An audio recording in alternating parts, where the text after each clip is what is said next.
화평의 어린이 친구들 안녕. 오늘은 창세기 41장 1절에서부터 36절까지의 말씀을 함께 나누도록 할게요. 지난 시간 자신이 갇혀있던 파라오의 감옥에 술 맡은 관원장과 떡 굽는 관원장이 들어오게 되고 그들을 섬기게 된 요셉은 그들과 친밀한 사이가 되었고 어느 날 그들이 꾼 꿈을 해석해 주게 되었어요. 그리고 그 꿈의 해석대로 파라오의 생일날 술 맡은 관원장은 자신의 관직에 복직하게 되고 떡 굽는 관원장은 파라오의 명령에 결국 나무에 매달려 죽게 되었어요. 술 맡은 관원장과 떡 굽는 관원장이 꾼 꿈을 해석해 주면서 요셉은 술 맡은 관원장에게 관직에 복직하게 되거든 자신을 꼭 기억해서 파라오에게 자신의 억울함을 알려달라고 부탁하였지만 관직에 복직하게 된 술 맡은 관원장은 요셉의 부탁과 함께 요셉까지 까맣게 잊어버린 채 시간이 흐르게 되었어요. 그리고 만 2년의 시간이 흐른 뒤였어요. 이집트의 왕 파라오는 간밤에 꿈을 꾸었는데 꿈속에서 자신이 나일 강가에 서 있는 것을 보았어요. 그리고 그 강가에서 아름답고 살찐 소 7마리와 파리하고 흉한 소 7마리가 강가에서 올라오는 것을 보았어요. 그리고 아름답고 살찐 소 7마리와 파리하고 흉한 소 7마리가 나일 강가에 서 있다가 파리하고 흉한 소 7마리가 아름답고 살찐 소 7마리를 잡아먹는 장면을 보게 되었어요. 파라오는 깜짝 놀라 잠에서 깨어나게 되었고 놀라면서 기이하게 여기다 다시 잠이 들었어요. 그리고 파라오는 곧 다시 또 다른 꿈을 꾸게 되었어요. 이번에는 꿈에 한 줄기가 등장하였는데 그 줄기에서 무성하고 충실한 7이삭이 나오고 뒤이어 가늘고 동풍에 마른 7이삭이 나오는 것을 보았어요. 그리고 뒤이어 나온 그 가늘고 동풍에 마른 7이삭이 먼저 나온 무성하고 충실한 7이삭을 삼키는 것을 보았어요. 파라오는 그 꿈의 장면에 깜짝 놀라 다시금 잠에서 깨어났어요. 그리고 다시 쉽사리 잠들지 못한 파라오는 아침이 되자 그의 마음이 몹시 어지럽고 혼탁하여서 바로 사람들을 보내어 이집트의 점술가들과 현인들을 모두 불러 모았어요. 그리고 자신이 간밤에 꾼 두 꿈의 내용을 얘기해 주었지만 파라오 앞에 모인 점술가와 현인들 중 어느 누구도 파라오의 그 꿈을 해석해 주는 이가 없었어요. 그때에 파라오의 술 맡은 관원장이 자신이 2년 전에 누구의 해석으로 자신이 꾸었던 꿈을 이해하였고 그 꿈대로 되었는지를 기억하게 되었어요. 술 맡은 관원장은 파라오 앞에 나아가 이렇게 얘기했어요.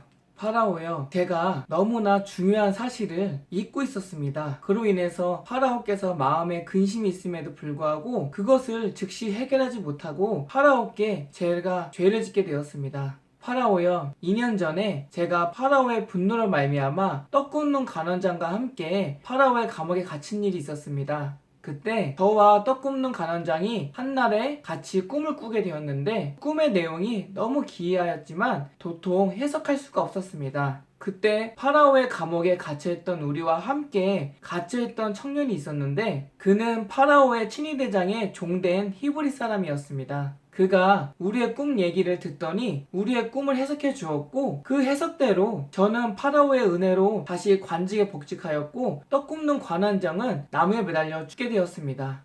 술 맡은 관원장의 이야기를 들은 파라오는 바로 그 사람이 나의 꿈을 해석해 줄 수 있는 사람이구나 라고 생각하게 되었고 곧바로 사람을 보내어 요셉을 불러내었어요. 파라오의 명령을 들은 파라오의 옥을 다스리던 간수장은 급히 요셉을 옥에서 꺼내게 되었고 요셉이 파라오 앞에 나아갈 수 있도록 요셉을 단장해 주었어요. 요셉은 몸을 단장하고 옷을 갈아입은 뒤 파라오 앞에 나아갔어요. 파라오는 자신 앞에 나온 요셉을 보면서 이렇게 얘기했어요. 내가 한 꿈을 꾸었는데 능히 그 꿈을 해석하는 자가 없었다. 그런데 내가 술 맡은 관원장에게 들으니 네가 꿈의 내용을 들으면 능히 그 꿈을 해석한다고 하더라. 그 말이 사실이냐? 요셉이 파라오에게 대답했어요. 왕이시여, 제가 꿈을 해석할 수 있는 능력이 있는 것이 아니라 제가 섬기는 하나님께서 꿈을 주관하시고 꿈을 통해 하나님의 뜻을 알려주시는 것입니다. 그러니 파라오께서 저에게 꿈의 내용을 알려주시면 하나님께서 파라오의 마음을 평안하도록 인도해 주실 것입니다. 요셉의 대답을 들은 파라오는 자신이 간밤에 꾼 꿈의 내용을 요셉에게 얘기해 주었어요. 요셉은 파라오가 얘기해주는 꿈의 내용을 곰곰이 듣고 생각에 잠겼어요. 그리고 파라오에게 파라오가 꾼 꿈의 내용을 해석해주기 시작했어요. 왕이시여, 파라오께서 꾸신 그 꿈의 내용은 하나님께서 하실 일을 파라오에게 알려주신 것입니다.